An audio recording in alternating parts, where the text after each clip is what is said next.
Good afternoon, President Spar, faculty, trustees, alumni, families, and friends of the strong and beautiful Barnard graduates.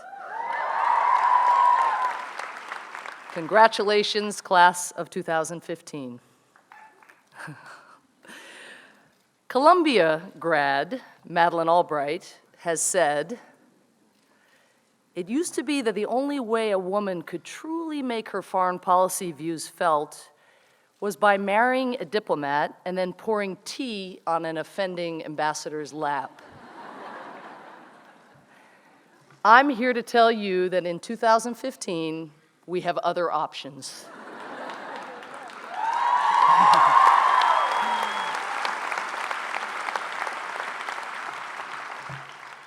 I'm truly honored to be here and to be among the amazing women and men on the stage and to be with the amazing class of 2015. I'm so honored that I invited my parents to your graduation. They're over there.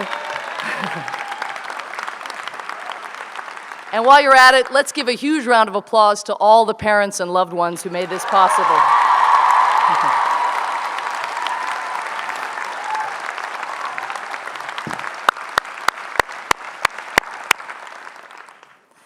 Your great school came into existence largely due to the vision of a remarkable woman, Annie Nathan Meyer.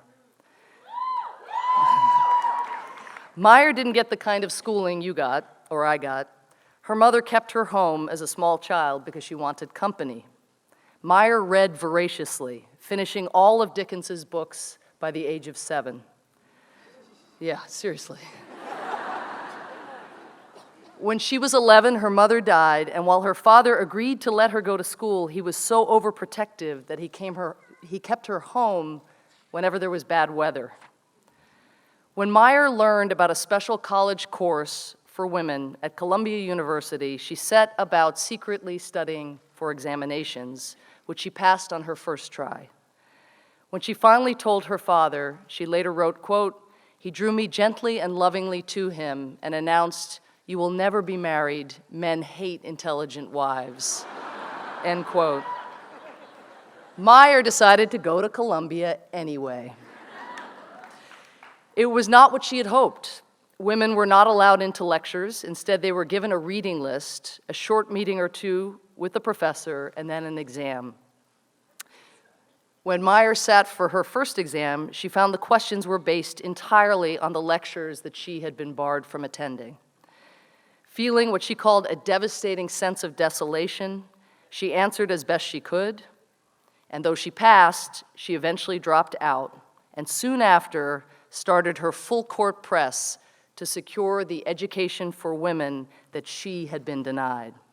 4 years later, in 1889, as you know, Barnard College, your college, was founded.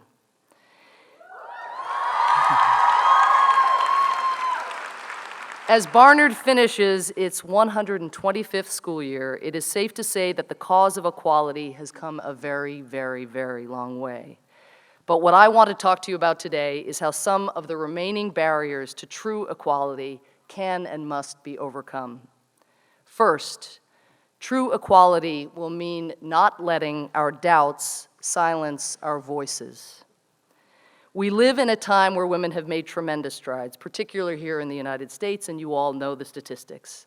Women earn 60% of all undergraduate and graduate degrees, hold more than half of all professional level jobs, and study after study shows that companies employing greater numbers of women outperform their competitors.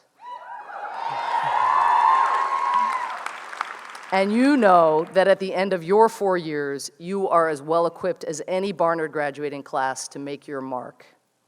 So why do you still feel that persistent self-doubt, that fear of making mistakes? And why do those doubts sometimes get in the way of your voices being heard? I wish I had the answer. Instead, all I can tell you is that we all experience that feeling, even if it's not obvious on the outside. I've even adopted a name for it, the Bat Cave. It's that dark place in your head where all the voices tell you every reason you can't do something. Let me give you an example. Rewind to August 2008. I am working as a senior advisor on the campaign for then Senator Barack Obama, who has just earned the Democratic nomination for president. And I find out that I'm pregnant with my first child. Now, I have an amazing husband, and this news, it's seismic. I am over the moon. And I tell no one at work.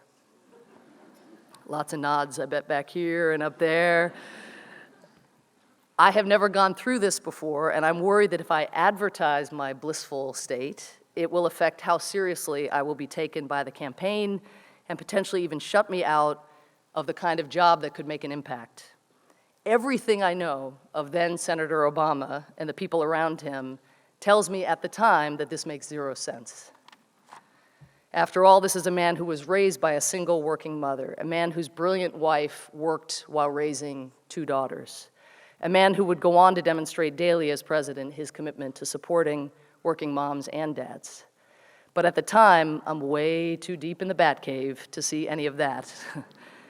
Eventually, it is my body that tells people the news, not me. And I acquired quite a collection of scarves. I ended up having 2 babies while spending 4 years at the White House, and thereafter still managed to get to serve in my dream job representing the United States at the United Nations. But if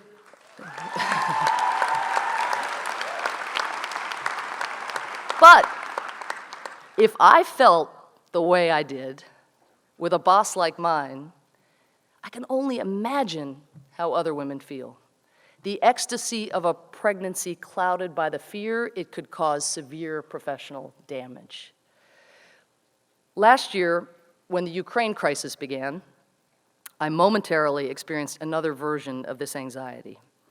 Russia, a permanent member of the UN Security Council, is trying to lop off part of its neighbor, Ukraine, a clear violation of the rules that the United Nations was created to defend.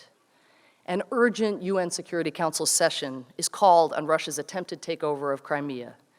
I take my seat, and my mind recalls Prague, 1968, Budapest, 1956, and some epic occasions in the 20th century when Ambassadors Adlai Stevenson, Daniel Patrick Moynihan, Madeleine Albright, and other legends made memorable, forceful interventions at the United Nations on behalf of the United States. Then it dawns on me, that's me now. I'm the United States. Deep in the Batcave, I think of the consequences if my response, the United States' response, is too forceful or not forceful enough.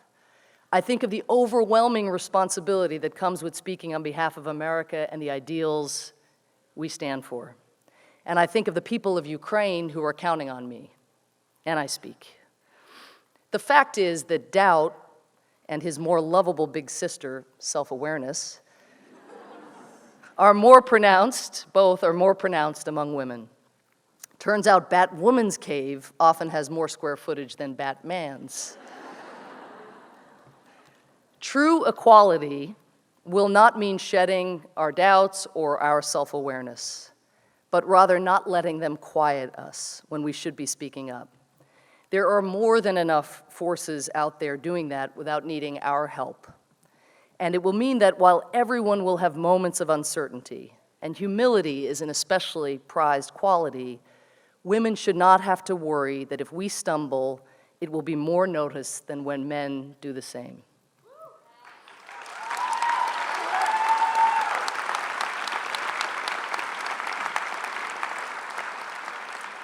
But it is not enough to find our own voices. True equality also requires that we learn to hear and lift up the voices of those whom others choose not to hear. This is my second point. You have to teach yourself to see the people and communities who live in society's blind spots. Of course, everyone should strive to do this. But as women who, even to this day, know what it feels like to be unheard or unseen, we have an additional responsibility. I think the burden of being treated differently is also our strength, because it gives us the capacity to notice when others are treated differently, to see the blind spots. That includes the discussion of gender identity on campus, which the Barnard community, and particularly your class, has embraced.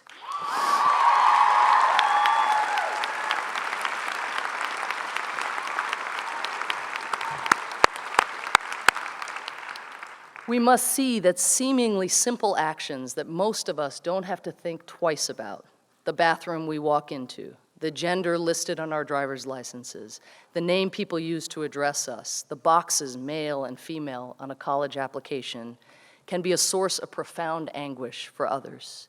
We must recognize the cruel and hostile treatment that transgender people experience in so many communities, which according to one study has contributed to 40% of transgender people in the United States attempting suicide during the course of their lives.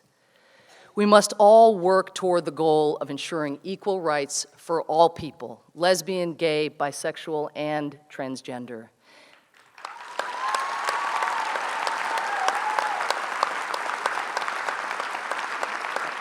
And while we have a very long way to go, I'm extremely proud to work for an administration that has lifted Medicare's ban on covering gender reassignment surgery and whose Justice Department has decided to take on cases of discrimination based on an individual's gender identity, including transgender status, under the Civil Rights Act.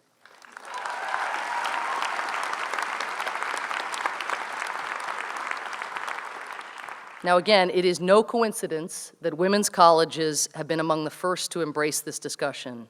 Women know what it feels like to have to fight to be part of institutions whose doors should never have been closed to them.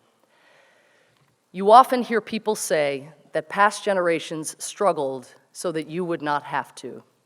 But I say, past generations struggled so you would be free to fight on behalf of someone else.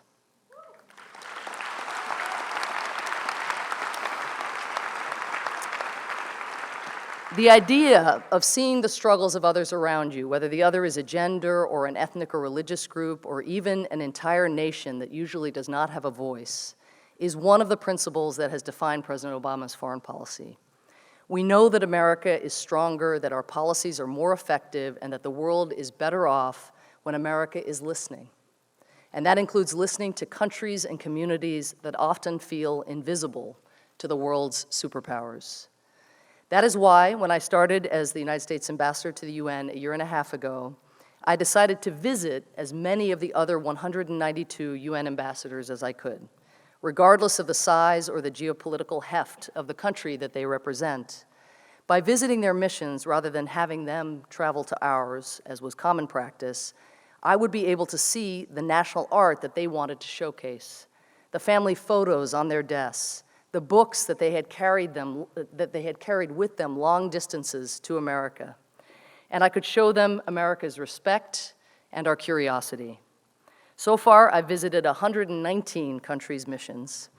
And when I visit, I try, well, thank you.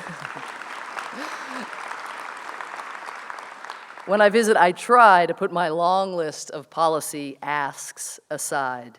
Instead, I ask the ambassadors about their upbringings, about how they became diplomats, what they are most proud of about their countries. True equality will mean not just seeing the unseen, but also finding a way to make invisible problems visible. And this is my third point. I think the contemporary conversation about the challenge that women face in balancing a demanding job with raising a family is important. Women are opening up about how overwhelmed they feel trying to have it all. Back in 2013, when I arrived in my job, I was still nursing my 1-year-old daughter as I tried to move my family to New York and find schools for my 2 kids.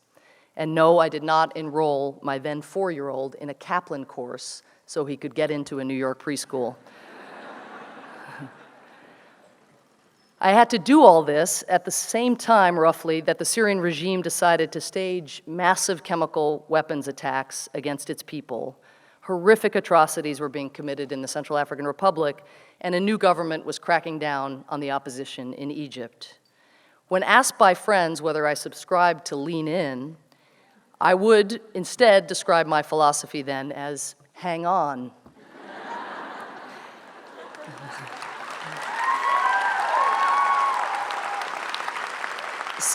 Secretary of State Hillary Clinton has put it even better: lean on. While ambassador, I have spoken in public a fair amount about the ways my now six-year-old son Declan interacts with my new life, making visible a version of what goes on behind the scenes in many homes. Like most young kids with their parents, he seems to delight in interrupting me when I'm on the phone. "Mommy," he says, "can I ask you something?" I shake my head and I whisper, "I'm on the phone." And he says, "Mommy, it's important." I say, I'll be off in a minute. Just. "But Mommy, what's the score of the Nationals game?" He says. I beg him to let me finish the call, but he's insistent. He's like, "Mommy, I said it's important." And I hold my hand over the phone and say, "Mine too. This is important too." I may well be talking to the UN Secretary General, a UN envoy on a crackling phone line from a war zone, or a fellow diplomat that I'm trying to put the squeeze on. But nothing persuades Declan.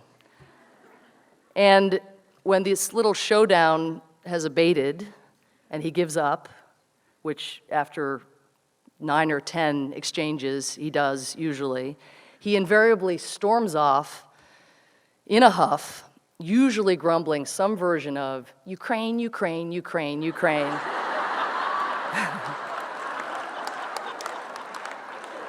He's had it up to here with Ukraine.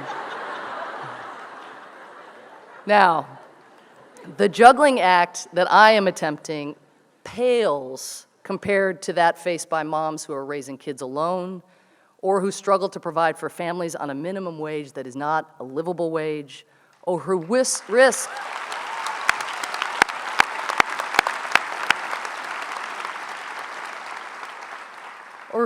losing their jobs if they have to stay home to care for a sick child.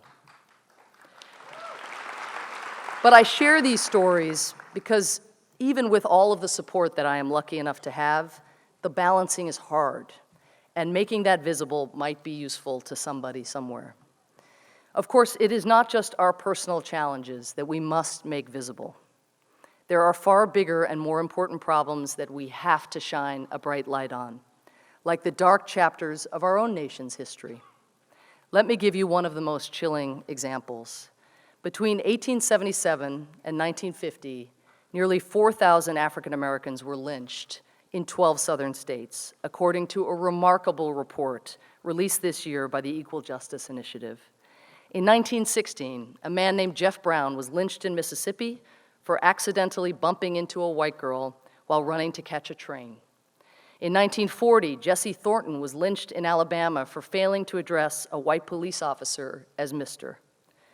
Many of the lynchings were public spectacles, advertised in advance in newspapers. Vendors hawked popcorn and lemonade. Families had photos taken by the bodies of the victims as souvenirs. In 1893, 10,000 people came to watch the lynching of Henry Smith in Paris, Texas.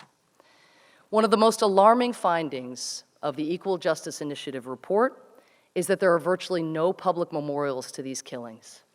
South Carolina, which witnessed 164 lynchings during this period, has only a few public markers of where they occurred, but the state has at least 170 memorials to Confederate soldiers of the Civil War. 50 years after Selma and 150 after the end of the Civil War, at a time where there remains such enduring racial inequalities, these sites should not be invisible. We have to stop looking past them, which is why finding ways to mark more of these sites, as the Equal Justice Initiative plans to do, is such an essential step.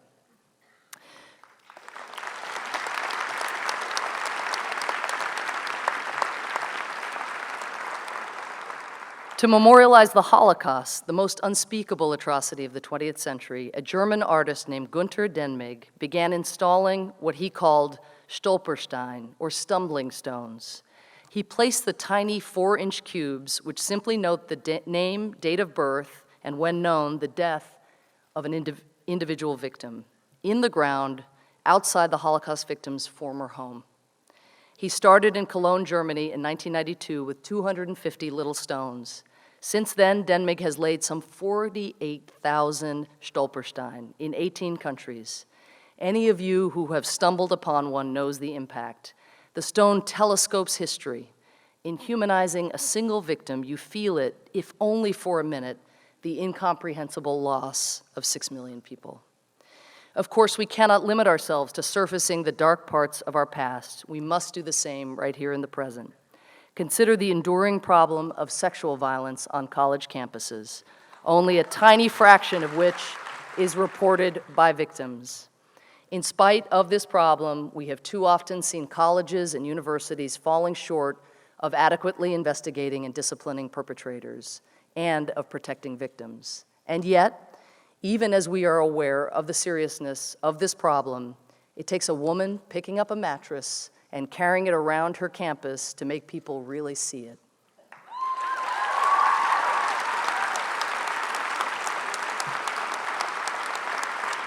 A mattress that a good number of the women in this graduating class have helped carry, and men from Columbia too. This challenge of rendering the invisible visible is one I face every day at the United Nations, where the people most directly affected by the policies discussed are often far removed from sight and mind.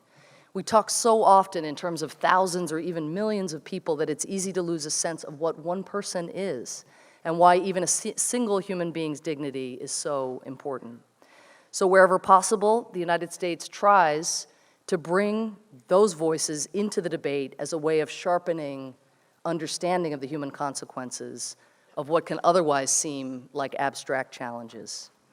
Last September, as the Ebola outbreak was spreading exponentially in Guinea, Liberia, and Sierra Leone, the most dire evidence-based projections suggested more than 1 million people would be infected if the international community failed to mount a swift and massive response.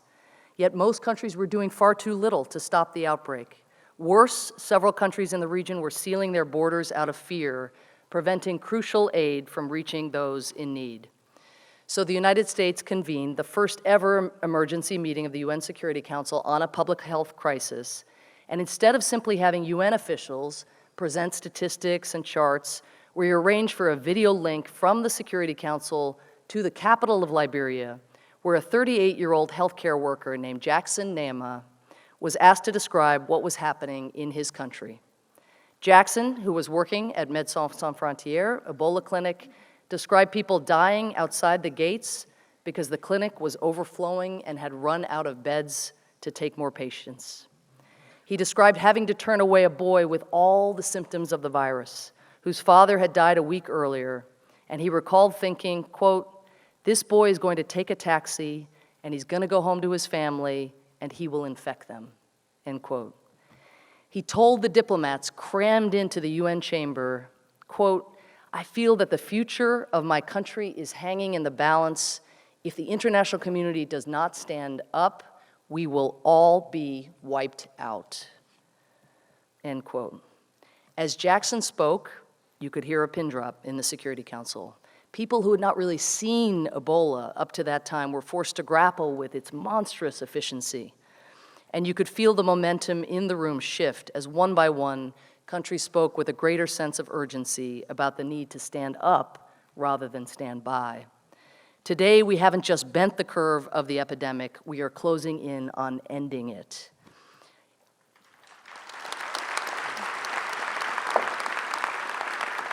And we try to seize every chance we have to bring voices like Jackson's into discussions at the United Nations. And when a conflict or a prison cell or some other barrier prevents these individuals from speaking for themselves, we try to describe their experiences in a way that others will hear.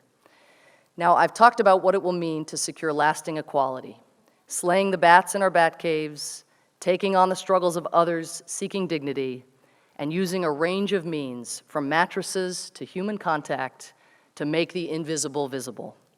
This brings me to my last point, and arguably the simplest. True equality is going to require showing, not telling, but showing people that change is possible. Let me tell you what other countries see today when they look at the United States delegation to the UN. They see a woman permanent representative, one of only 37 women permanent representatives out of 193 ambassadors to the UN. They also see 2 other women ambassadors for the United States, Michelle Sisson and Isabel Coleman, all 3 of us working mothers.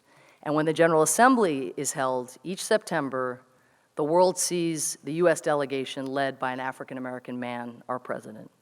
What we look like to the world matters because we know empirically that people's belief systems and biases can be shifted dramatically by what they see. In West Bengal, India, for example, a political affirmative action program reserved spots for women in village governments.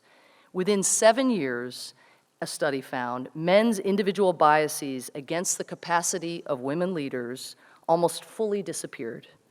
And women had become more likely to run for and win local seats. Parents had developed higher aspirations for their daughters, and girls' expectations had increased for themselves. I can tell you it's true personally as well. As a girl growing up in Ireland, where my family lived till I was 9, I watched my mother attend medical school while playing world-class squash and caring for me and my kid brother. I also learned from the stories my mother and father, Dr. Vera Delaney and Edmund Burke, both kidney doctors, brought home about their patients. I love the way they saw their patients not as a spreadsheet of symptoms and diseases, but as individuals. And I learned from the way they knew how to listen to them and glean the details that others may have missed. There is no question in my mind that growing up with my mother as my model gave me the confidence or the hubris to think that covering the women's volleyball team for my college newspaper was experience enough to send me to the Balkans to become a war correspondent. Thanks, Mom. And there's no question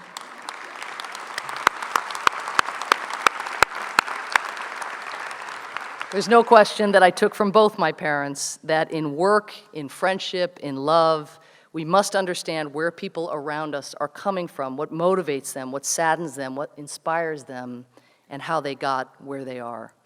And it's worth remembering to the extent to which we, any of us here, see the world the way we do, make it to the heights we reach, and experience days of such great pride like this one.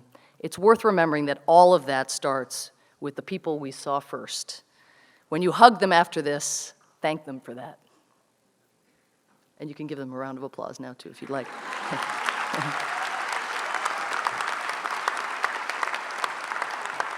Okay, I'm wrapping up. I want to leave you with one last image. As you know, there are few places where women and girls have endured greater hardship or been less visible than in Afghanistan. Under Taliban rule, women couldn't even walk outside without a male relative and a burqa. No girls were allowed to go to school, and no women served in positions of authority. Today, notwithstanding the persistence of the Taliban and its monstrous attacks against civilians, more than 3 million Afghan girls are in school. Women hold 28% of seats in Afghanistan's parliament, a higher proportion, I would note, than in the United States Congress. And today, women can not only walk outside without a man or a burqa, but members of the Afghanistan's women's national cycling team are racing down the country's roads on their bikes. Team members are pinched for resources, but big on courage. Some drivers yell at them and threaten them, but they ride on. One day, a man on a motorcycle reached out and tried to grab at the captain, causing her to crash and hurt her back. But today, she is back on her bike, leading more than 40 other women training with the team. One of the team members, Malika Yousufi, not only wants to become the first Afghan woman, but the first woman, period, to compete in the Tour de France. She told a reporter, quote, "Nothing will stop us," end quote. Now, imagine just for a minute what it must feel like to be a little girl from a rural town in Afghanistan and to suddenly see those 40 women in a single file flying down the road, to see something for the first time that you couldn't have believed possible. Think about where your mind would go, about the shockwave that image would send through your system. Think what it would allow you to believe possible. You would never be able to think the same way again. That impact, that is what equality is all about. It is a memorial that forces us to see a dark part of our history, a woman who picks up a mattress to show us a problem we are overlooking, a woman or girl in a classroom or on a bike or in the water, clearing a path that otherwise would have seemed closed or unimaginable. Now it's your turn to climb on the bike. As Malika said, nothing can stop you. What will you make people see? Thank you, and congratulations again, class of 2015.